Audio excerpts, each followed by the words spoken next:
allegiance. I pledge allegiance to the flag of the United States of America and to the republic for which it stands, one nation, under God, indivisible, with liberty and justice for all.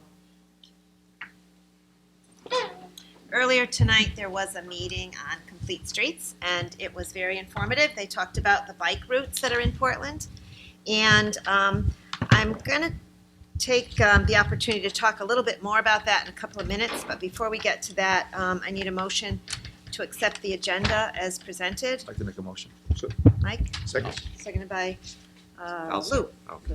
All in favor? Aye. Any opposed? Any abstentions? Motion carries. We have one approval of minutes for September 18, 2019. Is there a motion to approve? So moved. Is there a Second. Seconded by Ralph. Any changes? All in favor? Aye. Any opposed? Any abstentions? Motion carries. I'm going to ask tonight if you address the board that you please use the microphone, because the last time we had some back and forth, and folks that do watch it on YouTube could not hear it. So please, if I forget to tell you, you tell me to tell you to come up and make sure you use the microphone, because it is very helpful for people who can't make our meetings. They can watch them. It's very, very good. Under communications and correspondence, I had received, before you look at everything, I had received some information from a man who lives on Penfield Hill, Dan Castelli. Dan's lived there for many, many years, and his concerns are very similar in terms of safety. Complete Streets talked about how important it is to have safety not only for drivers but also for bicyclists and walkers.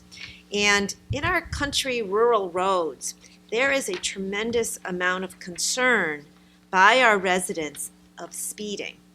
People feel there's nobody else maybe on the road. They can go as quickly as they want to, not realizing that there may be bicyclists there because it's now a bike route. There's likely joggers and walkers, a lot of carriages, and also just normal coming out of your driveways and going places. So Dan had written a memo to us, and we're going to go over that in a couple of minutes, and Complete Streets group had commented on it. And I asked Kathy, who's the chairman of the group, if she would address us on this, because I think it's important not just that it comes to the first selectman's office and the police captain, but that it comes to the entire board of selectmen. Because this involves changing a little bit, nothing of great money, of great substance, but it would change perhaps the way the rural roads look. Whether there's stop bars when you get to a stop sign, whether there's different signage that warns people of slow down or slow bicyclists or slow blind driveways, whatever that might be. Dan had pointed out that, for many, many years, these roads were not traveled that much. But there's more development in the rural areas of town. And I would also say, I think a lot of people in our neighboring towns, whether it's East Hampton or Marlborough, they use some of these routes to circumvent Route 66. And if they know how to use these roads, they think they can get to their destination quickly and not always thinking about safety. So we want to talk about that in a few minutes. And I also wanted to share with selectmen just a couple of other things that are going on. So before we get to that, I'm going to have them turn to their first page that I attached to their agendas, and I'll show the audience. It's a picture of the new tennis courts at the high school. These tennis courts are now they're getting toward 20. They're not quite 20. I think they were built in 2003, so they're on their way, and they had a lot of cracks, crevices, and this board, along with the Board of Education, determined that they were going to resurface them. And our finance office researched the best way to do this, and I'm happy to say that we got a very competitive price, a very quality job, and it's done. And we're very proud of it.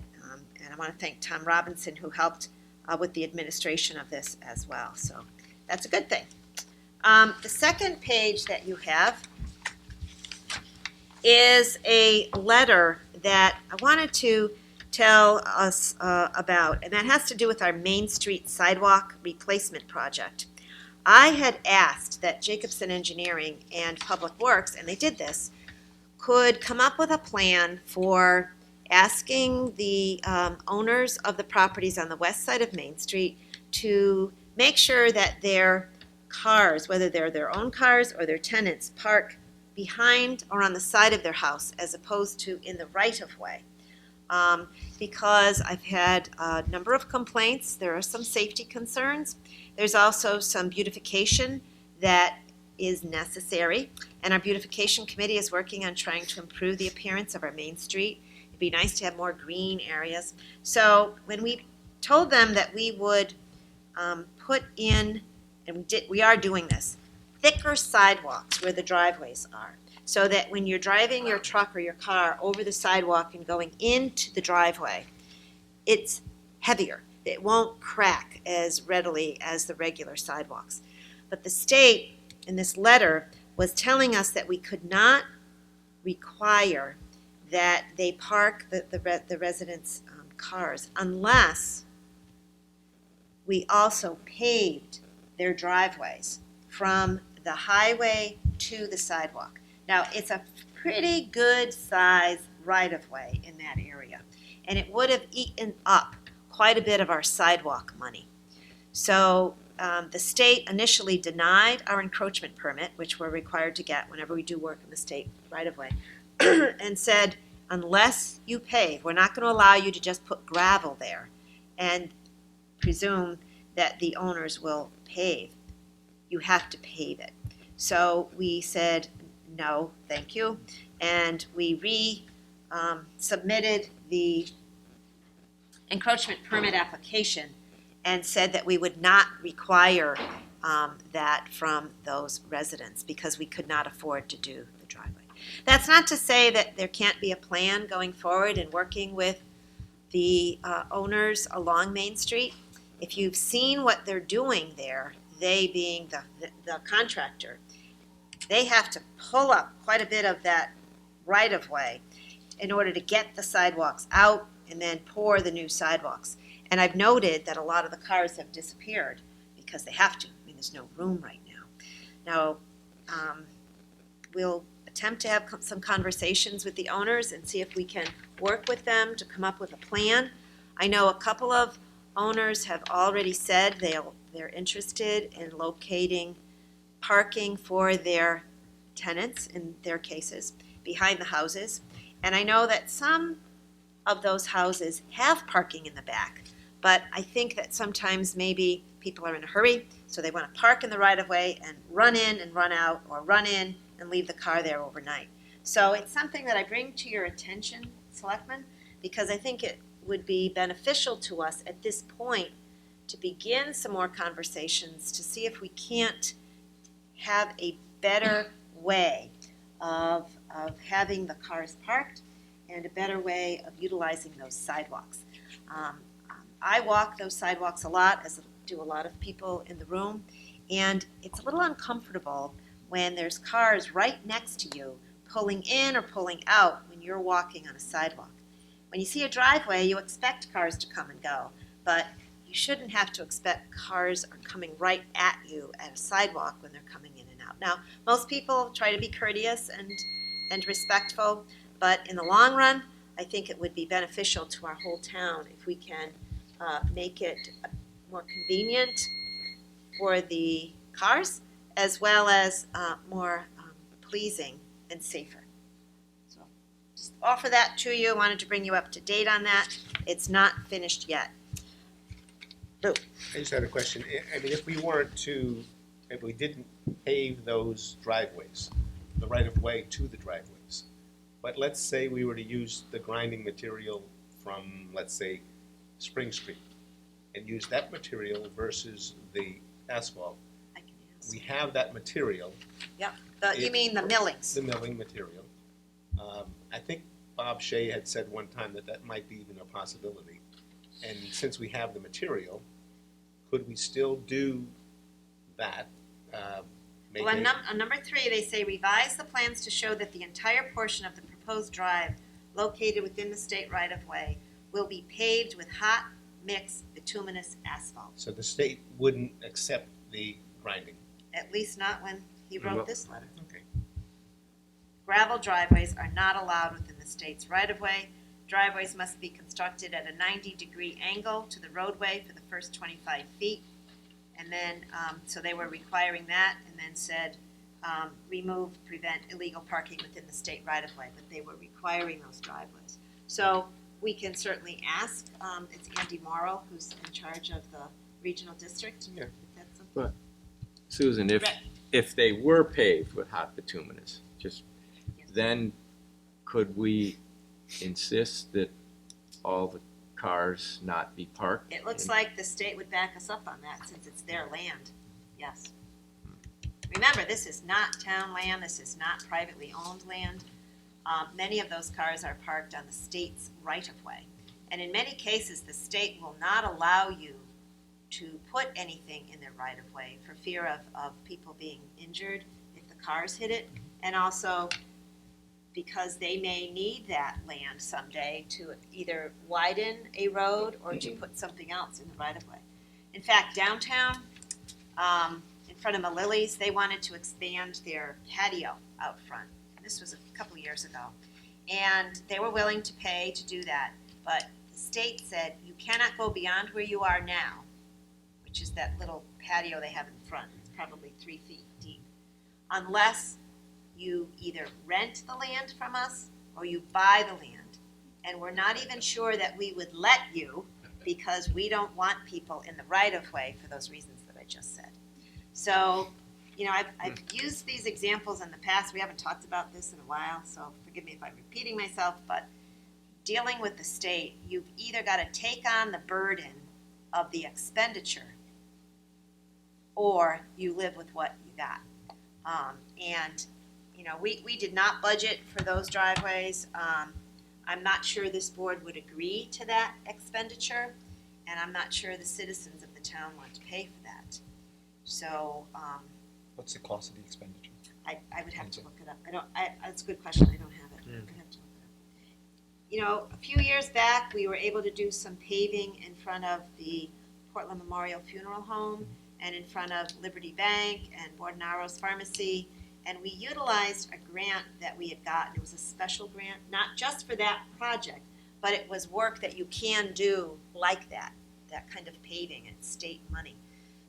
We'll certainly continue to see how we can do that, but I'd like to see this board make it something, if you want to do it, make it a priority, and then we can begin to work with the owners of the properties along that area and come up with a solution that's not onerous, but would be a benefit to everybody. Yeah, I think it's worth looking into. I know it's been an issue for a long time.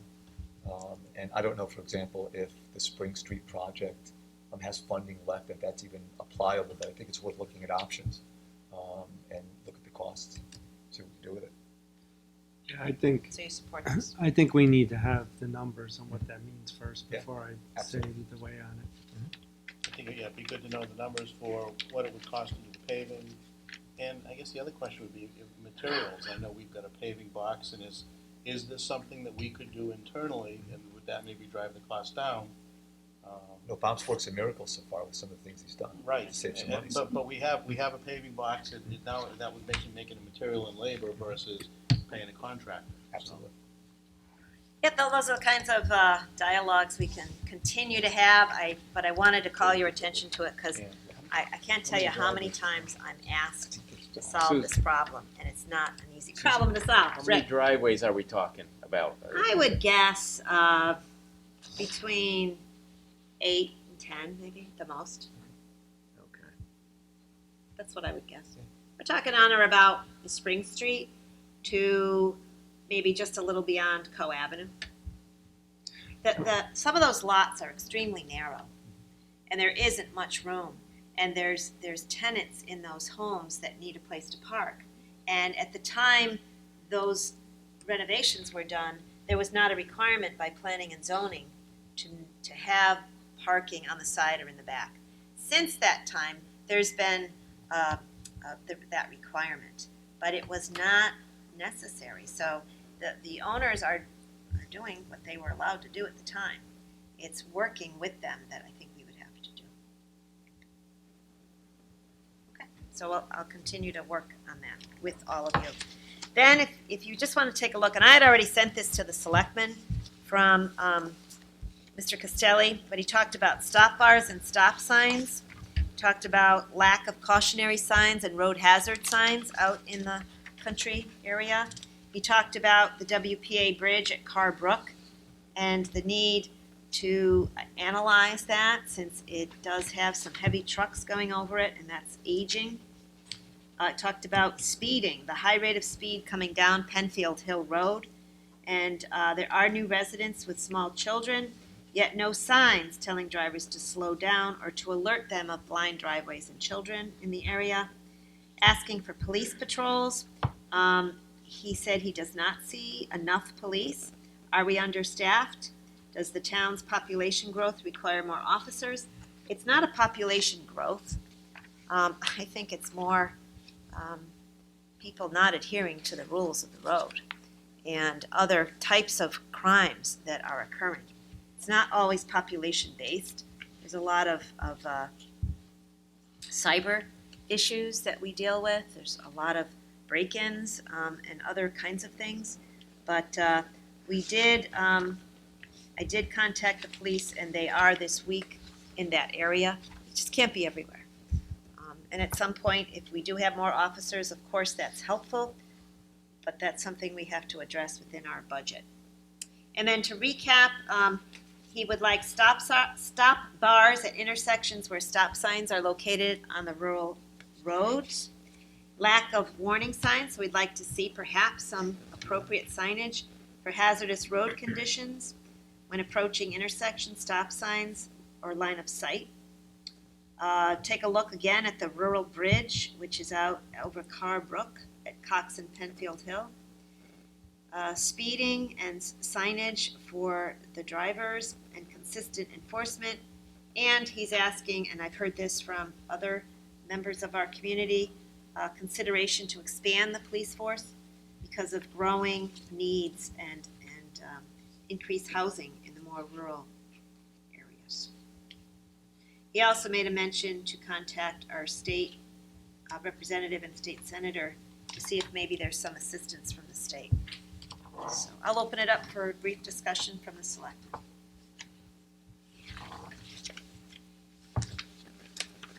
I think signage is always good. I think, when he's talking about warning signs or signage that says stop sign ahead or curve ahead or this is a residential area, children at play, any of those signs I think could be helpful.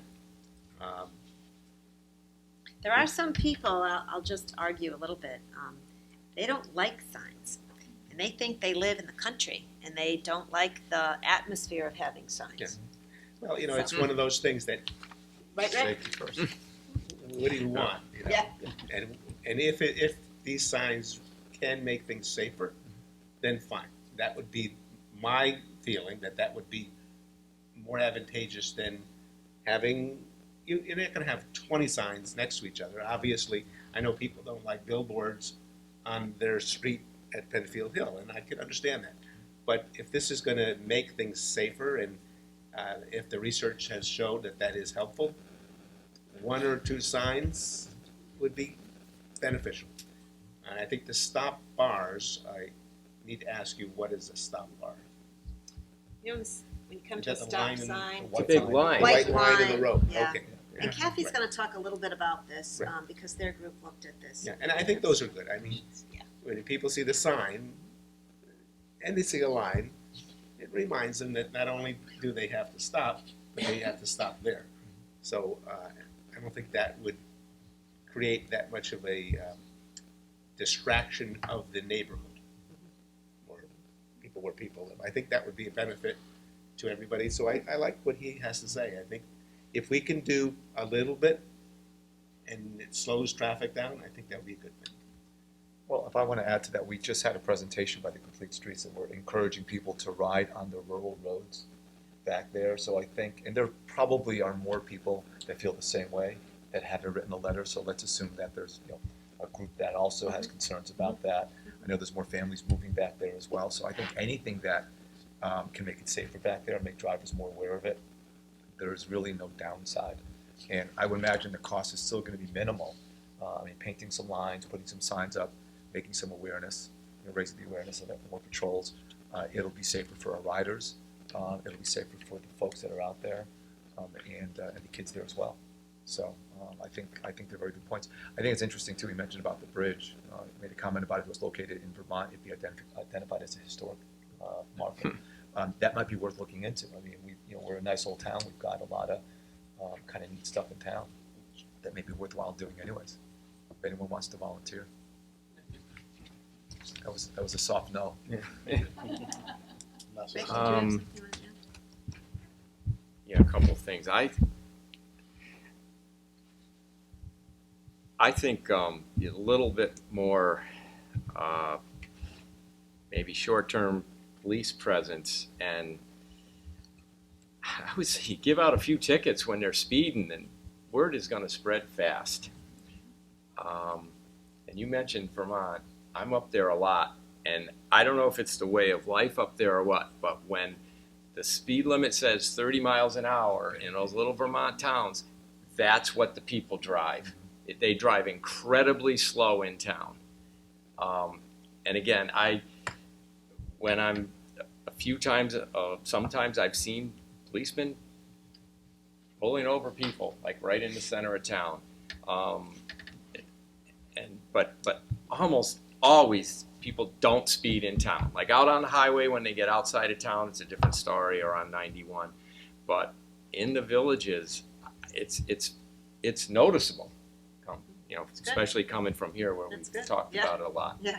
I'll also just throw something else out there that is indirectly related to this, but we keep having this conversation about traffic and speeding and going too fast on country roads. Yet, we approved a text change to zoning that it would still require a special permit, but that we would allow craft breweries or farm breweries out in the country. And I don't know, personally, I just think that goes counter to what we're trying to do here. We're trying to encourage people to walk and ride on our streets, and particularly now this bike route that's out in the country, sort of in the country on our rural roads, but yet there's a possibility down the road that a business could come before us and want to put a craft brewery out on Penfield Hill or Ames Hollow. And I don't know, we just got to be careful what we wish for, because we're kind of conflicting a little bit. But my biggest point is I think we need some more enforcement. And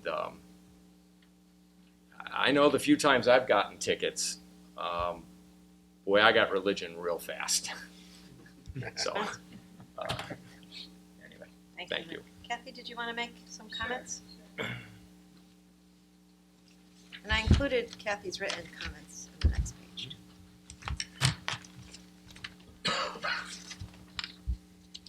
Good evening. My name is Kathy Heron, and I want to say thank you, Susan, for sending this letter to our group. This is really what we're all about, hearing from citizens, improving safety. So we looked at Mr. Castelli's letter and focused primarily on his recommendations for the stop lines and warning signs. So I live out in the rural part of Portland as well, so I'm very familiar with these roads, plus my 16-year-old daughter is learning to drive and very aware of the stop lines, and that you stop before and then you inch forward.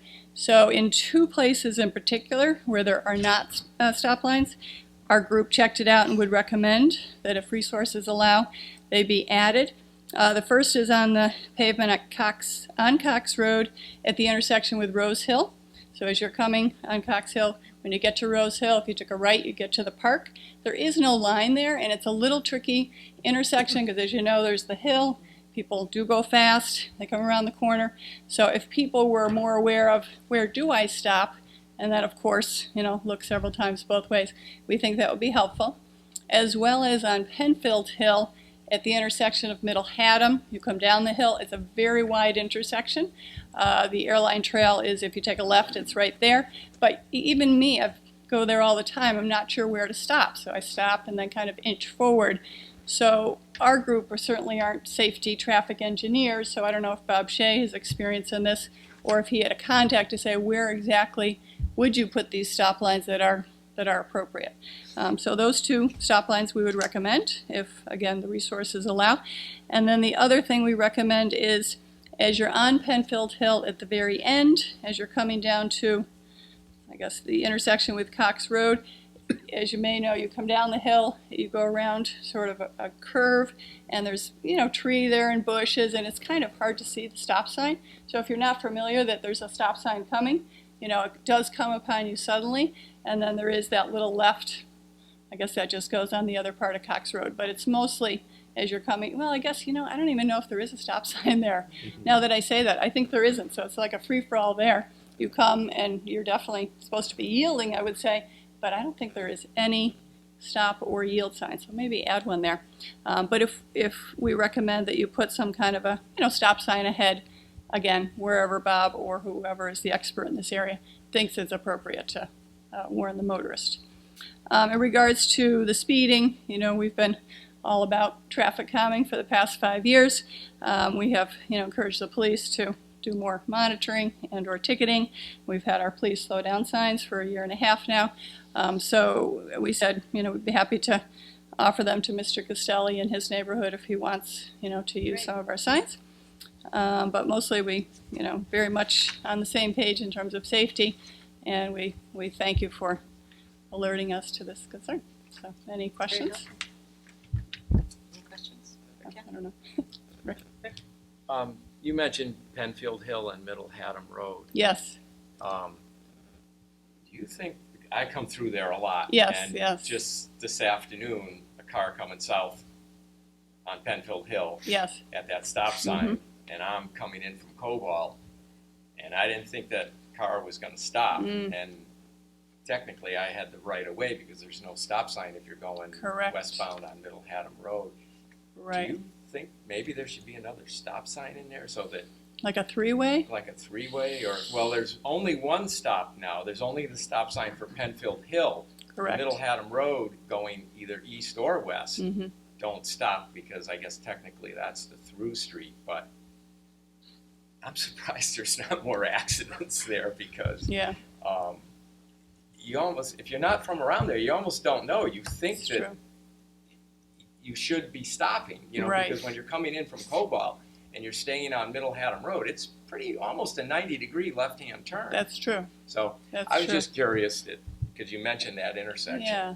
I don't know about that, and Susan's comments from earlier discussions that adding a stop sign can be actually more dangerous Okay. depending on where you put it, like when we consider the High Street, adding some stop signs, I think they said it's not recommended by the safety engineers, but definitely some line, But they an could appropriate definitely use a line. stop line there because Yeah. that car was way past the stop sign before he finally realized that I wasn't stopping. And Sure. they did stop. But Right. And can I take a question from the audience? Yes. Bob had a question. Bob? Bob? Yes, please, Bob.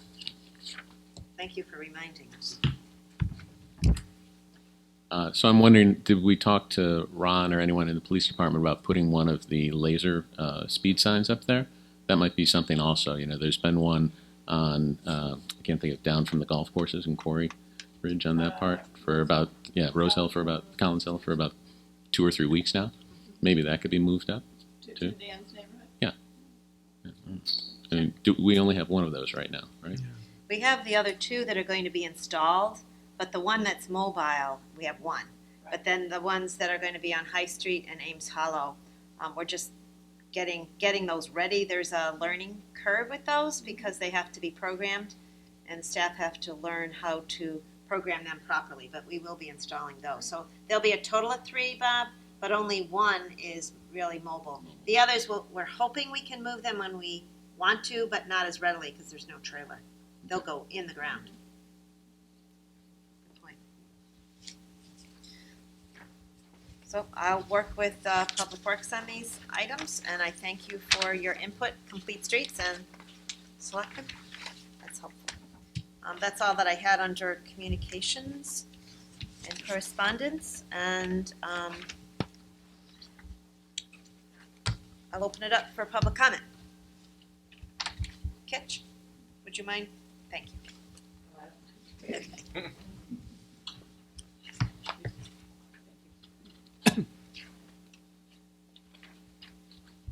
Kitch Cernicki, 435 Main Street.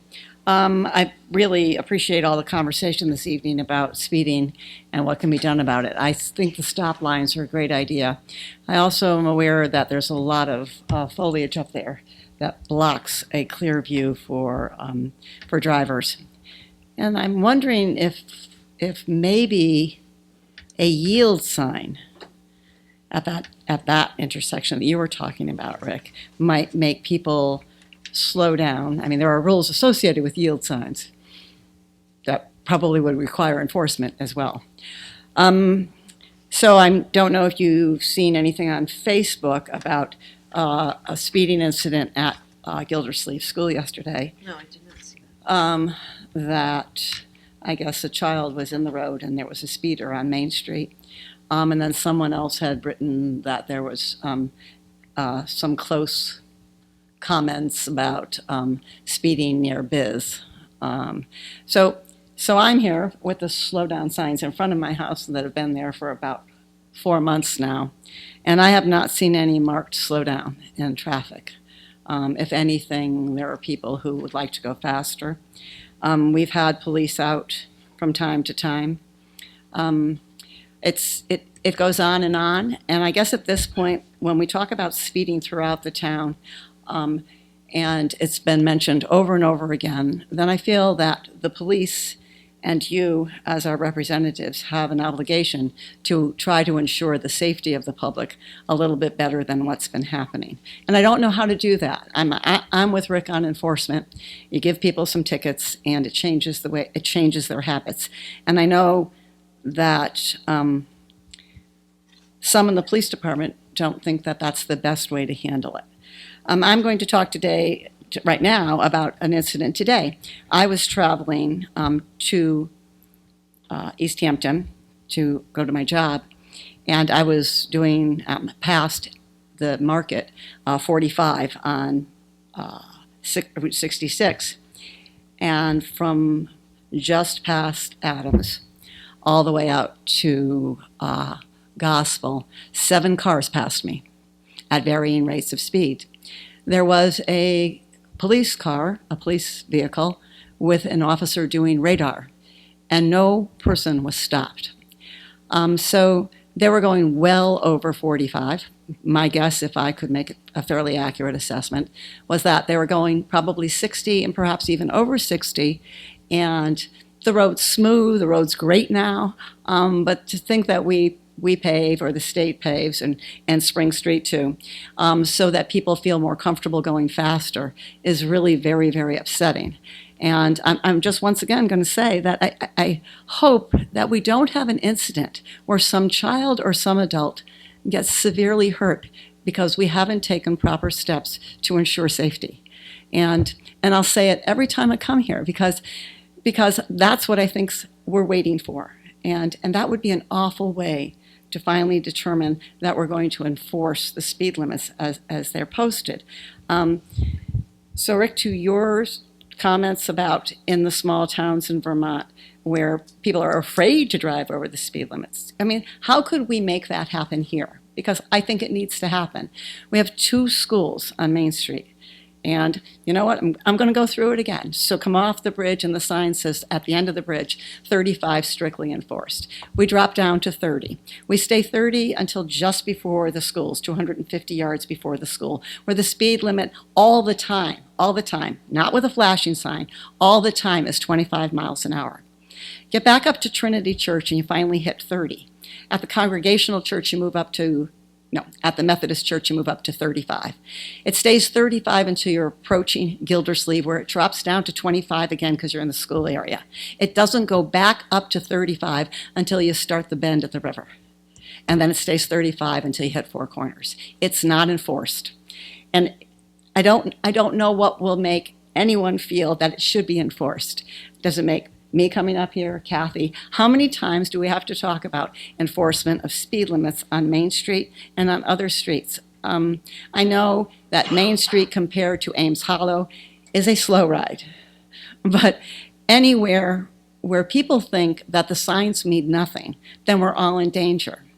We talk about the bike routes, and on Main Street, there is a bike path, a sign that says bike path, but that path does not fit the legal width of a bike path.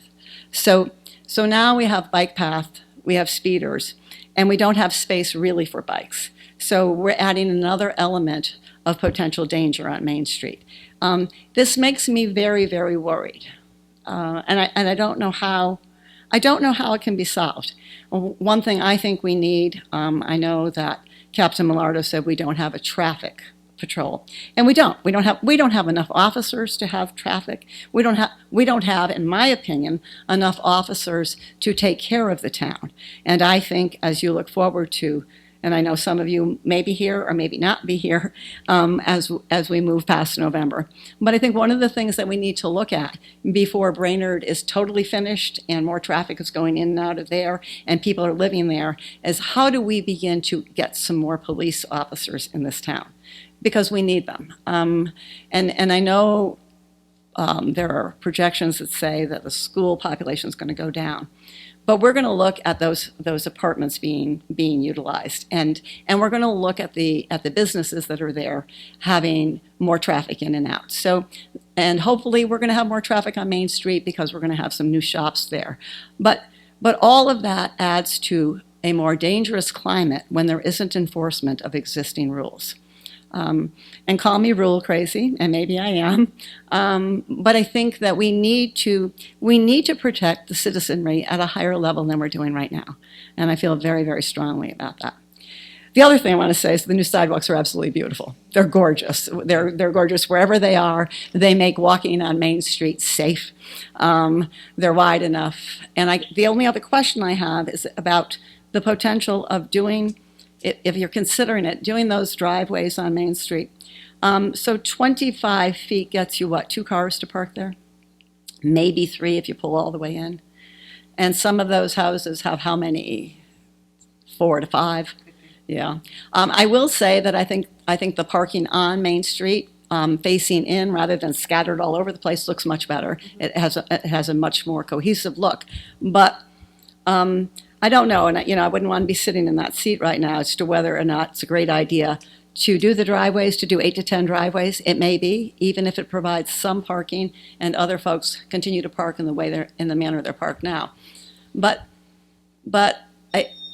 all of this, to me, is second to public safety, and I think that's one of the first things you need to really address. Thank you. Thank you. So, could I just say, I didn't say anything before, but going along with the discussion Sure. we've had is, I agree with Rick. I mean, I've gotten 2 tickets in my life, and I never go beyond the flow of traffic in those 2 spots, regardless, all these years, and that was many years ago. And I don't know how else we could bring it down. Now, I know when we put the signs with the speed, it seems to impact how people move, but we obviously cannot put those signs on every street. So we are going to really have to just find a solution. And I think the ticketing to me seems like it would, now I don't know if it creates a permanent pattern. I think that's the only thing that comes out is you pick a street and you ticket for a week. Does that stop it? Or does that mean like 2 weeks later they're doing the same thing? That's the only thing I'm not sure about ticketing. But it is frustrating. It is frustrating to see it continue to be an issue. I think if you can't just ticket, on one street, in other words, it has to be a town-wide thing. So yeah, maybe 1 week you're doing Ames Hollow or something, or Middle Haddam, but then another, or even by day, but you kind of hit all the key areas. You don't have enough police to do all of that. I think, if anything, and this is what we try to do, is select certain areas. We've had some concerted efforts on Main Street, not so much recently because of all the work that's being done. The police are actually guiding the traffic right now. And with 12 officers, 24 hours a day, 7 days a week, that's not a lot of officers. However, that's not to say that we can't, and this is what we do try, to pick certain areas. And the DUI stop points, which the state sponsors, they kind of do this where they pull everybody over to check with the DUI, and they notice it. They tell everybody there's going to be DUI checkpoint on such and such a day. Be prepared. And then they implement it, and then they would ticket people. It's amazing. I went on one of these a few years ago. There were people drinking, and they got taken in and ticketed. Even though it was widely publicized and everybody knew it was going to be happening, still people got caught. Was that done by the state police or the town police? No, town police, but the state gives us money. Oh, They okay. give us overtime money to pay the officers to come in. So we had, I think, 6 officers that day. I don't know that there's those kinds of grants from the state, something we'll look at for speeding.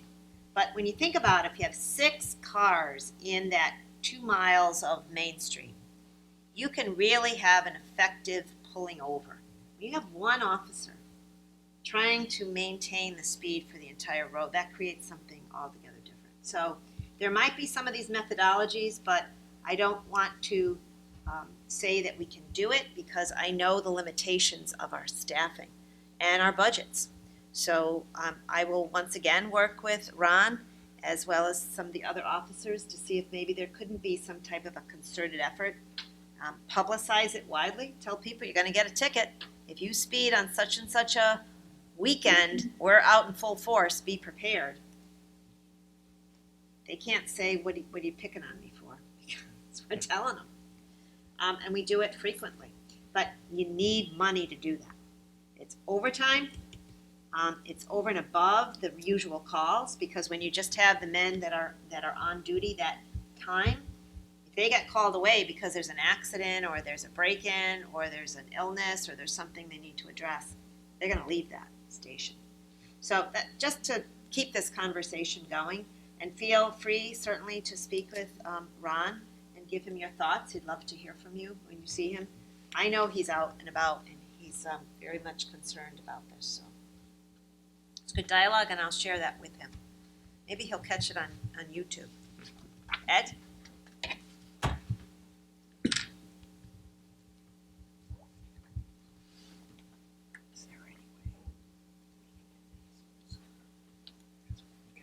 Good evening. Good evening. Ed Zernicki, 435 Main.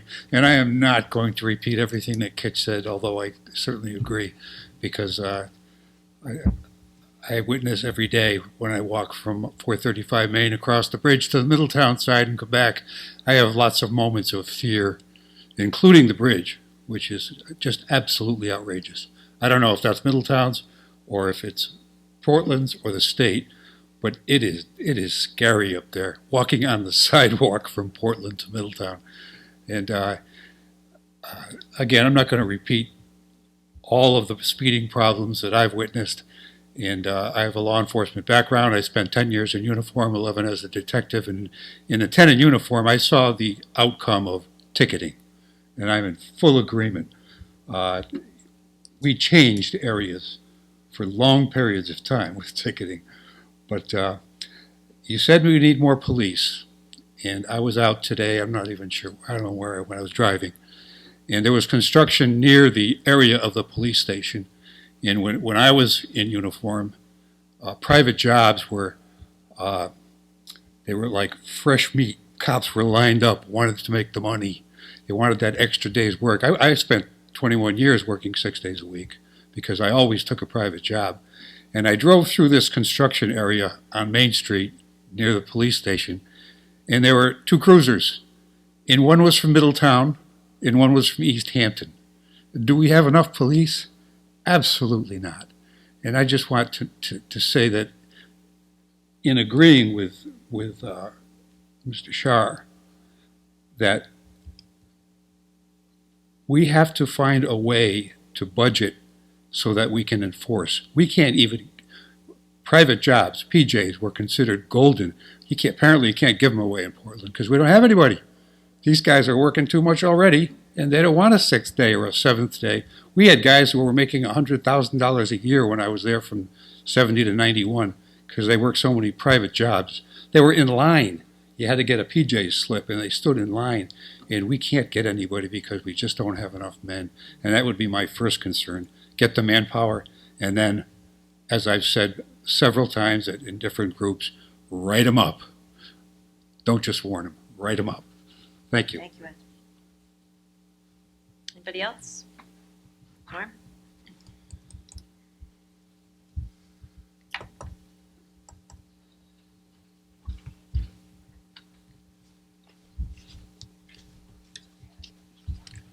Norm, Norm Ward, 54 Lake Road. Over the last year and a half, 2 years, we've had some group discussions with our police force, Sue, the public, the same people we've seen here before. These same major concerns were brought up 2 years ago, brought up a year and a half ago, brought up 6 months ago. We heard from our chief, Ron Milano, in the beginning that we don't have an enforcement, a traffic division. And he made a comment in the first meeting that giving people a ticket doesn't help at all. So that was discouraging, our first meeting we had with our police force. A lot of public comment was made. I have to give Sue a lot of credit. After that, we did see some improvement on 66 for enforcement. Visibility means a lot. At least we saw one of our 12 police officers around, which I think is important. You see a police officer, you're going to slow down. If you're not, you're pretty foolish if you don't. You're not going to be weaving back and forth on 66. And if you are, that police officer better pull your butt over. We heard it today. 7, 8 cars went past her. There's a policeman doing traffic radar, didn't pull anybody over. How can that happen? Maybe we don't have the force, but when you have an officer out and you're doing radar, and everybody, and I agree, I go 45, and everybody's passing me going 75, 80. In the last meeting we had, I think our police department came in, that the statistics came in, the average speed limit on 66 is 65 miles an hour. Average. And I think that's low. But if you don't give out these tickets, it's not going to hurt anybody. The last statistics came out, well, we gave out some tickets. It was a big improvement. We gave out a lot of warnings. I would say it was about 50-50. Ron Milano made a comment, I can't force my force to give out tickets. It's up to their discretion. Why can't we force our police officers? You catch somebody speeding at 80 miles an hour on 66 and a 45, why can't you give out a ticket? Everyone should be given a ticket. Oh, I know of you. I'm not saying favoritism comes in. Oh, but you seem pleasant today. You just had a bad day. We heard of an example, a mother was speeding because she had a child choking in the back seat, and she wanted to get to another location. It didn't make sense to me.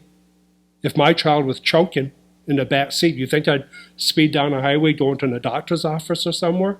I'd be pulling over trying to help my child out. Let her go. She had a bad day. We heard this. This is part of the testimony that came up at our meetings. We let her go. Well, she didn't learn too much that day. She got away with it. Enforcement is the number one. You give them a ticket, you hit them in the pocketbook, and believe me, the word gets out. Nobody wants an $80 or $100 ticket. But we don't. Half of what we stop, we give a warning. Why? Why do we give warnings? No, we hear, well, we can't force our officers to give out a ticket. I don't know the guidelines on that, but why can't we force our officers on a radar? You caught them speeding, give them a ticket. Why can't we do that? Word will get around, we did it off the bridge years ago, and people slowed down because nobody wanted a ticket. And then we heard it wasn't safe to pull people coming off the bridge, pulling them over for speed, because then it was told congested and unsafe. So we've been at this a while over 2 years. And we had the same comments tonight we heard back there in the beginning. We heard it's state highway. Ticket money doesn't come to the town, it goes to the state. We get what I heard, we get very minimal amount from a ticket. So why should we waste our time giving a ticket when we're only gonna get $10 from it? You do it because of public safety. I don't wanna be the first one killed on 66 for somebody speeding 85 miles an hour. But I don't wanna be the first one to get a ticket for going 48 either. But I'm just saying, Good point. it's been nothing new. There has been an improvement since our first meeting a year and a half. I give 100% credit to Sue on that. I think visibility was there, but then we heard from that report, only 40, half of them just got warnings. Oh, we Well- have a long ways to go, and no one's denying that. I mean, Absolutely true. at least it was a step in the right We direction. gotta keep going in the right direction. But enforcement is number one. Now, Thank you. one more thing I won't keep long. I'm not one to over pollute our highways with signs. We talked about Penfield. I live off Penfield. Penfield is a speedway, just like 66 is a speedway. We have speed signs on Penfield. They're very clear. You could put up 20 speed signs on Penfield. People are not going to slow down. It's not that they can't understand the sign. They don't have to read the sign, it's numbers. It's very clear. You don't need one every 15 feet. But if you gave out some speeding tickets, people will realize you can't speed through Penfield at 75, 80 miles an hour. Because it is a convenient speedway. It's a nice straightaway. But if you don't give out tickets, how do you discourage people from racing through there? We talked about Vermont. People here, we're just too much in a rush. Everyone's late, everyone's got 20 different things they have to go in 20 different directions. Well, let's slow down a little bit. 80% of the people I see passing me on 66 speeding is a mother with a child in the back seat, in the child seat. Now, I'm not saying she's not late. I'm not saying she's not busy. You get a little child in the back seat. Wouldn't that keep your speed down a little bit for safety? It doesn't seem to. So it's unfortunate. But I believe in enforcement. I think tickets is the way to go. I don't believe in over signage. Some of it's necessary. I think some of it's a waste. People don't recognize the signs you have now. They're not going to recognize the other 5 you put up. Either they're speeding or they're not. Give them a few tickets, they'll slow down. Thank you. Thanks, Norm. Anyone else? Thank you. We'll skip monthly budget report until Tom comes back in. Okay, He is. there he is. Good timing, Tom. Good timing. And you have your reports in front of you? It is relatively still early in the year, but Tom does have a brief report for us tonight. Tom? Yeah, I just wanted, like Susan was saying, just wanted to hand out the report so you have the information there. On the first page, we usually give the revenue. On the first 2 pages is revenue, and the remainder is expenses. We've had pretty strong current year property collections, received in about 55%. And we have, again, there's more money will be due in January. We've had a few of some of the previous amounts that were owed that were large had come in. So as you see that in account 0011 property tax prior years, we received about $206,000. So that's good to get some collections on some of the past What due account amounts. was that? It's the second account. Okay, thank you. The state revenues, they haven't come in yet. Usually they don't come in. Probably start coming in October-ish. You'll start seeing some, but those accounts are all opened. Which one? More or less all the state ones that you Like go the in a row. education cost sharing and all those. Everything that says 0, like in a row there. Good property rental at 303, that is $175,000. That was for July. So that's the activity through July. 00324 is police private duty.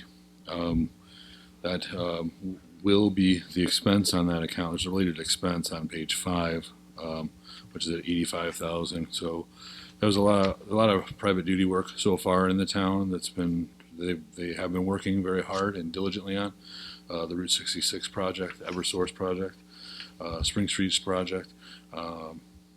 There's been other projects within that. They did the 66. They had 2 different vendors on those.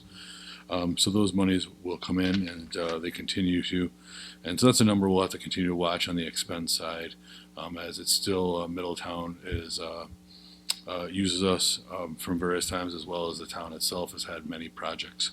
Tom, can I ask you a question about that?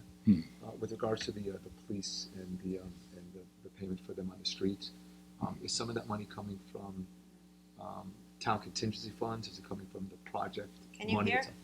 You know, Can you you hear me need at to use the microphone, please. Can you hear me better? All right, thank you. So with regards to the police money that's used for the streets being done, is that the fund you're talking about right now? I'm talking about the police private duty is any Yeah. project that they do Right. anywhere within the town. People Right. pay, So and so right now, for example, on Spring Street and some of the other projects those being are done, charged to the project. right? Is it being charged to the project money, or is it being charged to the town? Like, where's that funding coming from? Whatever the item is for is where the money comes from. So if there's work on Spring Street, it's charged to Spring Street. Okay, project. so it's that money that's coming from the Spring Street, the money that's been allocated for that project Correct. through the referendum. If or it's through the- sidewalk money, if it's wherever the work is done is where it gets charged to. So that's where it's getting pulled from. Okay. If it's a And water if it's a project, private company like Eversource Mhm. or the phone company or whatever construction company might be, they pay for the police private duty. so I guess there's multiple places, and I don't know if that's maybe you're asking a different question. Yeah, I guess So because I know there's a couple if different you things going on. on page 5 Mhm. of the expenditures, the work, the officer performing the service, the Right. work, is charged to an account 0123140014. That's within the police budget. Right. That's the actual work, the overtime work of the officer. Mhm. The people, the payments coming in for that work from multiple sources come into the 0324 account within the general fund. So the general fund houses the revenue for the work by the officer. Got it. So it's still coming. It's coming to one revenue source, Yep. and then it's being dispersed out. Nope, it comes into the general fund, Mhm. that's a budget line item for that. And then the expense is budgeted in the expense. Okay. Where the payment is coming from, if the work has occurred and it's a town job, it gets charged to the specific area of the town. So if it was a water and sewer water main break, let's say, and they're in the middle of some street somewhere, they bill out, that would be, the water department would pay for that. When it's the Spring Street project, the Spring Street pays for it. When the sidewalk project pays for it, the sidewalk project pays for it. Then that revenue goes back to the general fund to pay the fee. You just transfer, I mean, right? it's not necessarily it could be a transfer, but it's an expense, a journal entry. It's Right, that's what I meant to say. a journal entry of a charge, so you don't have to cut a check, but it's. Right, okay. But that's how that works. Okay. Thank you. And then going back on page 2, like we spoke about before, the 0354, which is other revenue, that's 34,000. That's the KERMA's return of the dividend. So revenues on projects are coming in pretty good. We still need to. There has been some progress on the Brainerd Place. Hopefully there will be permits as well coming in on that as we had projected. So hopefully those come in as time goes on. Expense wise, like Susan said, years early, things are falling pretty good within it. The police private duty expense is higher than expected as of the Route 66 jobs, Eversource jobs, the Spring Street jobs. They're coming in higher than was projected. And the more of the other areas are coming in where we're expecting as of now.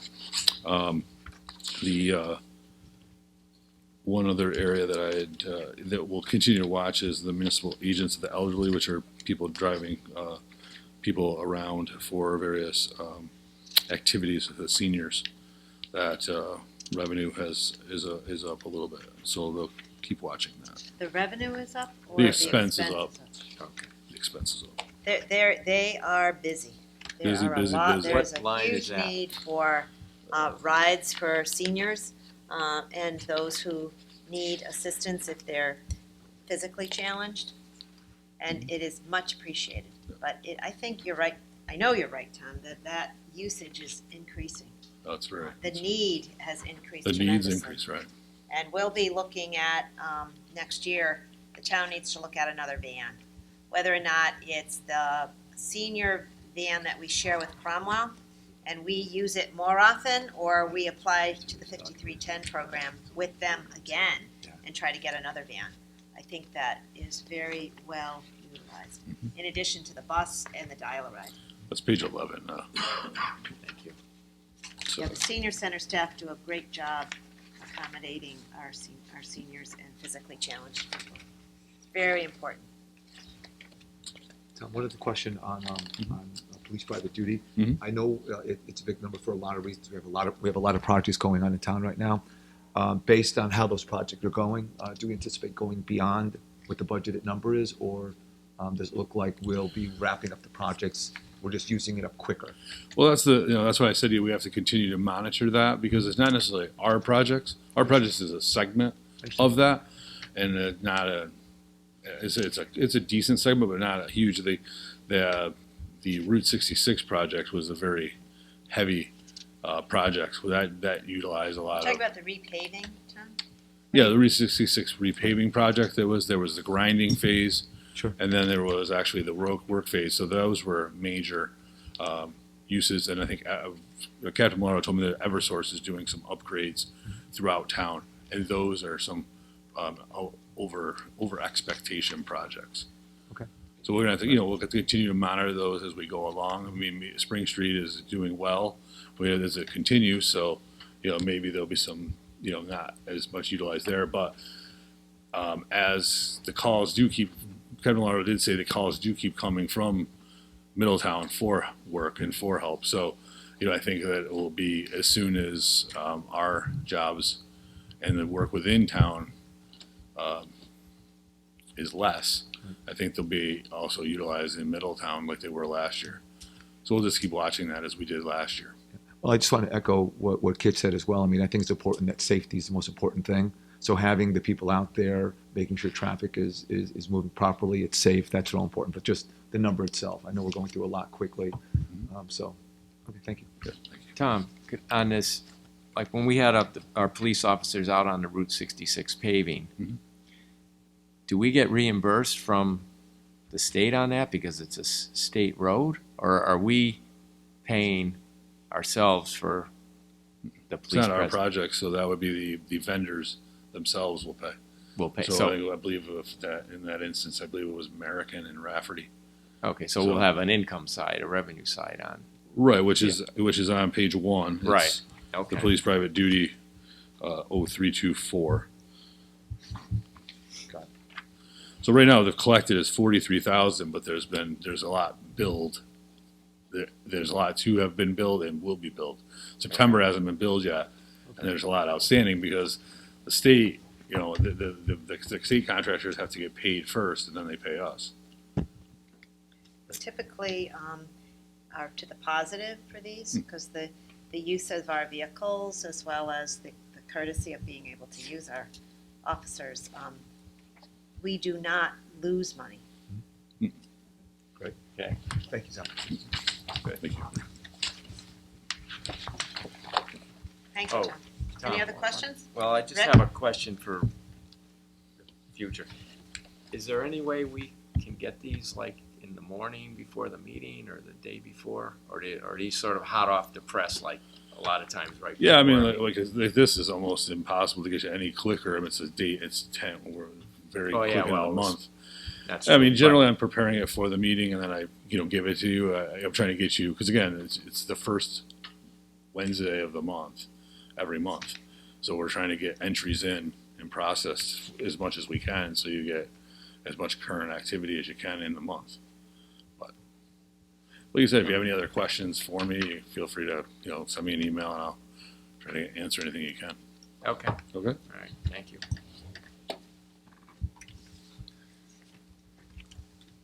The next item I already went over during communications. I don't think, unless there's anything additional, we already had an update on the Main Street sidewalk project. Other updates on other projects. I did want to let I told the selectmen, the Portland Fair is coming up this weekend, and you know that there has been some problems with mosquitoes in terms of Tripoli, and unfortunately, it's had 3 deaths in Connecticut, and there's, I believe, information that there are at least one other person that has Tripoli that's in the hospital. So in light of reviewing all of this, in concert with Bob Shea, our fire chief, public works director, our health district director, who's Russell Melmed, I spoke with Christy Carpino, I spoke with Norm Needleman, who had also spoken with the state agencies, including agriculture, DEEP, who called me today, as well as Department of Public Health. I made the determination that we will be spraying organic chemicals at the fairgrounds. The town will be paying for this. The Fair Association did not opt to do the spraying. Exchange Club did not opt, but they are allowing it. The property in some areas is owned by the Exchange Club, and some areas it's owned by the town of Portland. So early tomorrow morning, we will have, it's the backpack type application that will occur. It's a lower level type of chemical. It's not the highest, most killing type of pesticide.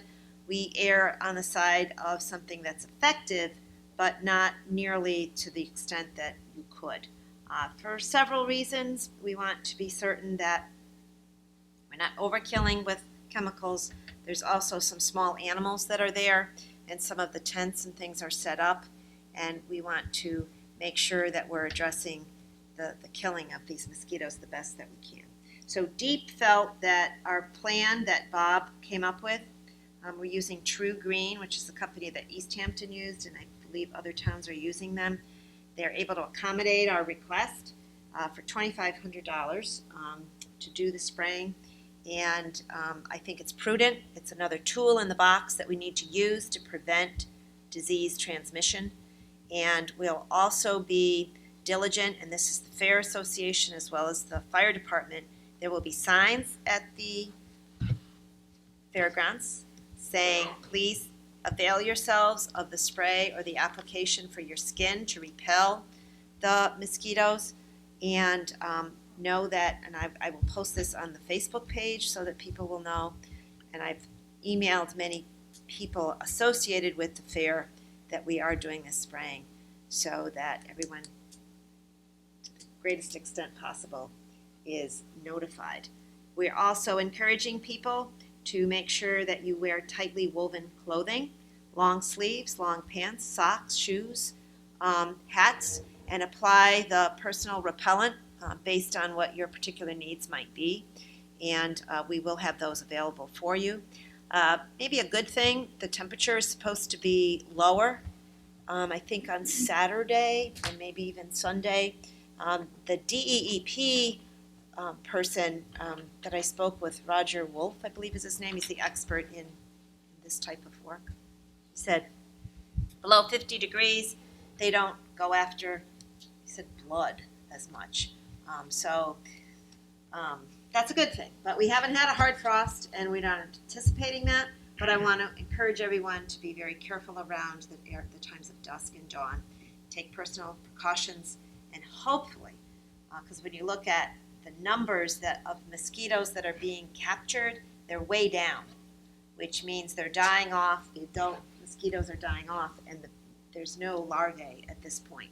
So we're waiting for that hard frost to occur, and I am encouraging our elected officials to work with these state agencies in preparation for next season.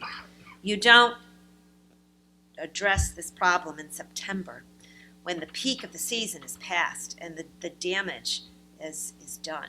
So I would encourage you to speak with Christy and Norm, as well as other people if you know them within the state agencies, because this is a problem that's, I think, able and should be managed better. Talk about public safety and a public health emergency. It's not the large numbers of people, fortunately, that are getting sick, but those poor souls that have contracted these diseases, unbeknownst to them. So, I see a bug right now. So we want to make sure that we, sorry, address this. So I wanted to let you know that. Please come to the fair, just exercise caution. Know that you're going to be parking in a new location, and our police will be helping people cross. There's another activity that our police help us with, these special events. We're having signs made up. Mike Collins making signs that'll say, caution, pedestrian crossing ahead, because it's different. And anytime you have a different procedure, people get a little confused and nervous. So we're trying to sign it and make sure everybody is taken care of with the police helping them cross. So come to the fair, have a good time, and just be personally responsible for yourself and your family. Any questions on that? Good idea. Thank you. Thank you. Other project updates. As you know, Brainerd Place is proceeding at the Perry Avenue. They will be reviewing the results of the environmental testing that they're doing on those buildings for asbestos removal, and then they'll proceed to remove those asbestos materials, and then they'll be taking down those houses that are on the west side of Perry Avenue. Things are moving rapidly along, and we're very pleased about that. I did get and we passed to the state the application for the 5.2 acres for the liability protection. Applications went in, and we were told that Ty and Bond can continue as the engineer without having to go out to bid again. They will not be doing the actual cleanup, but they will be assisting us with that. The concern of going out to bid means another engineering firm, should they be selected, would have to come in and start looking at all of the work that's already been done. And I think that it's prudent for us to proceed with asking for the waiver from the state. So that may come to you later, but I think that is something that we'll be addressing later on. Does it save us money by not having to go out to bid and have someone else go in there? That's what I would say. Okay, excellent. More money needs to go into the ground, not into engineers. Yeah, just the bid process. Yeah, Expensive. absolutely. Great. Just looking to see if there's anything else. I think we talked about the sidewalks. Spring Street's coming along. They hope to be finished by November 1, so that's good. Nice. That's very good. They've done a very good job. That contractor has been a pleasure to work with for the neighbors as well as the town. Maybe at this point you could give us an update on the park? Sure. With regards to the park, the last couple of days, they actually have done the paving, the first layer of paving around the parking lot, so it's definitely looking much different. They also dropped in the dugouts yesterday or the day before, I don't remember which day it was. So those are in. They originally talked about doing splash pad and playground work this week, but it's got moved to next week, so they'll be doing the work next week for that. Probably the biggest thing to really call out to the public, though, is that Strickland Street, the contractor said today he anticipates he will shut down. He'll be ready to shut down Strickland Street by the end of this week, so that he can do the work that he has to do in order to connect to the existing Strickland Street. So he's hoping to do that work starting at the end of the week, and it sounds like he's going to move through it pretty quickly. I think the only thing we have to work through is the continued discussions that we're having with Eversource with regards to poles. I guess there's been yet another discussion today about a change. Yep, we're trying to reduce So- the cost. They're moving poles because the road is turning and changing, so they have to move the electrical poles. And I rejected their cost and said they needed to bring it down. So they are bringing down that cost, which is important. But there was some discussion today about some lighting poles, and we could talk, I think we talked about trying to get a meeting together with all the parties on site, so we could stop playing this game of trying to have conversations between groups and get everyone all at once and Good. finish it off, so. Thank you. So, yep, it's looking good. Next week, you'll see the buildings are coming along. They're pretty much almost done with the stone level of what the buildings for the concession and the pump house buildings. And our contractor, DeRita, has also been very good and very helpful in helping us shave off costs as well. And it's looking very positive. I know that some members of our audience and I am very interested in some of that fitness equipment for adults. And it looks like we'll be able to accommodate, we hope, some fitness equipment. It's in the plans. Yep. And it will be a paved walking area because there is adequate funds to do the full paving. So it'll be a smooth surface, particularly for people who are handicapped. It'll be a nice area to walk around, and it should last. So I'm very pleased about that. Yeah, the biggest number floating around is still the Eversource number. That's the really one that gets us nervous about what it lands on, because I know there was a number today, but who knows if that's the number or they come down. So Well, and I'll that's the only just one. tell the audience their estimate was X, and they were like $3,000 or $4,000 higher than that. And I said, no, we're not paying it. You've got to make sure that you come in at the budget that you told me. They gave me an estimate on a Monday, and then the next Monday, it's up. Oh, it's going to cost this. Well, no, it's not. It's got to be, because I'll tell you, when it was Northeast Utilities, they didn't charge us for this. This is Eversource. Eversource's policy is to charge the cities and towns to move the poles. Whereas years ago, when it was Northeast Utilities, CL&P, they used to just come out and do. They used to do a lot of extra work for cities and towns. That has changed. And that means more money out of your pockets going into their pockets. So, again, I tell you these things so that you can have influence with perhaps some of our other elected officials as well as some of the people that work for these companies. They've got to contain those costs. They cost too much, and it hurts our projects. And in the long run, it hurts us. Yeah, and that was part of the conversation that we had with them today. It was a very direct conversation about that exact issue. They get to use the public right-of-way at no charge from the municipality. It's our property. And we're in a situation where we're now trying to realign a road, which is going to create a safer roadway. Yes. And one of the barriers to accomplishing that is the exorbitant cost of them moving their property, which is inside our property. We did get to meet the new engineering team today, the new construction manager that's there. It was interesting that he told us he was already taking that tack and asking why there was a cost for the poles when we're really doing a road alignment that's going to improve safety. So this is an issue that we're fighting on multiple fronts, containing the cost and trying to see how we can try to eliminate as much of that as we can. Excellent. That's great. We'll do our best. And any other questions on projects? Do you want to highlight a few things on the airline trail extension? Well, So- just that we have a site plan to continue the trail from where it ends now near the YMCA property. And then we've had some agreements with some of the town or some of the property owners from the Y, Butler, Eversource, and Cassetta is the owner of the Dairy Queen area. So it looks like the site plan would include all those areas that would get us to Route 17.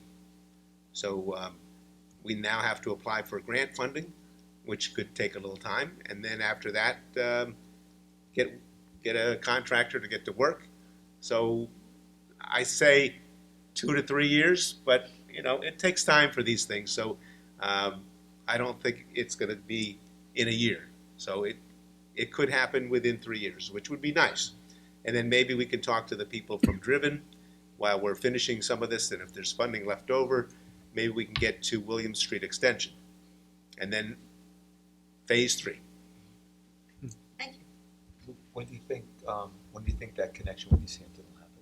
If you had to guess, if you had to The put it water, down. the water area. Yeah. I If talked you were to a bet- Rich. if you were a Yeah, betting what man. Mike is talking about is that there is a water area that is impeding the progress from Depot Hill Road to close to Route 66, where there's an underpass. they've had several different suggestions. One was to put in a boardwalk, but to do the boardwalk, you have to move the poles.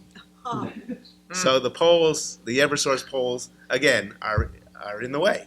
And how you move those, it's not going to be cheap. So to do that and the boardwalk would be a little more complicated. Years ago, and I want to say maybe 2 years ago, the engineering from Anchor Engineering in East Hampton, who was working with us as well as a consultant, said that there's a possibility of bringing the trail up over the ledge area rather than through the water area. Again, that would be $1 million to do that. It's $1 million to do the boardwalk. So it's still about the same amount of cost. Sue Fiedler, who works for the State Department, and she's a landscape engineer, is working with the state. As you know, the salt barn that they have on Route 66 that's owned by the state is adjacent to the airline trail. So there's some state land that maybe that could be used instead of the trail. It's adjacent to it, so maybe that would work. The other piece is the next wet area is owned by the town of East Hampton, where they have their public works department. And all that land has been cleared now because they're doing some work. So Sue's going to check to see if possibly the trail could bypass the water completely and maybe move onto East Hampton property and state property and go under Route 66. So stay tuned. good. Lou, question on that. Riz Rosario also said that the Army Corps of Engineers are now involved too in that water area. And that This further- isn't our project, by the way. Yeah, it's not This our, is East Hampton's it's really project. not our project, but it is important But it'd to be get nice it if we done were connected. so that we can go from Portland to Putnam, and there's this little piece of Panama Canal that we can't get straight. The Corps of Engineers were brought in because Eversource asked the Corps of Engineers to come in. So whenever you ask the Corps of Engineers to come in, it takes more time. Yeah. And so what's happening here is they've done a report on what they think can be done. But they do a report not just on a boardwalk, but how the water passes through the boardwalk, where the water's going, so it's not diverted and causing other problems. More time. So, again, stay tuned. Okay. Thank you. So by December? By December. Yes. 2000. Oh, no, yeah, 2003, after the next election. Good night, thank Good you. night. Appointments to boards and commissions. There is Yeah. one appointment, right, Rick? Do you have it? Yes, yep. Yep, okay. Okay. Like to nominate Suzanne Roberts to the position on the Town Beautification Committee. Is there a second? I'll second that. Seconded by Jim. All in favor? Aye. Aye. Any opposed? Any abstentions? You got that name, Sharon? Suzanne Roberts. Congratulations and thank you. Okay. Any other appointments tonight? If not, we'll move on to refunds of excess payments. Jim? All right, I'll make a motion that we refund the amount of $88.24 to Theodore A. Townsend and Belinda Townsend. Second. Seconded by Ralph. All in favor? Aye. Any opposed? Any abstentions? Motion carries. I make a motion that we refund the amount of $29.92 to Honda Lease Trust. Second. All in favor? Aye. Any opposed? Any abstentions? Motion carries. I make a motion that we refund the amount of $33.57 to Paul Kuski and Laura Kuski. Second. All in favor? Aye. Any opposed? Motion carries. I make a motion that we refund the amounts of $220.44, $355.99, $189.61, and $216.25 to Toyota Lease Trust. Second. All in favor? Aye. Any opposed? Any abstentions? Motion carries.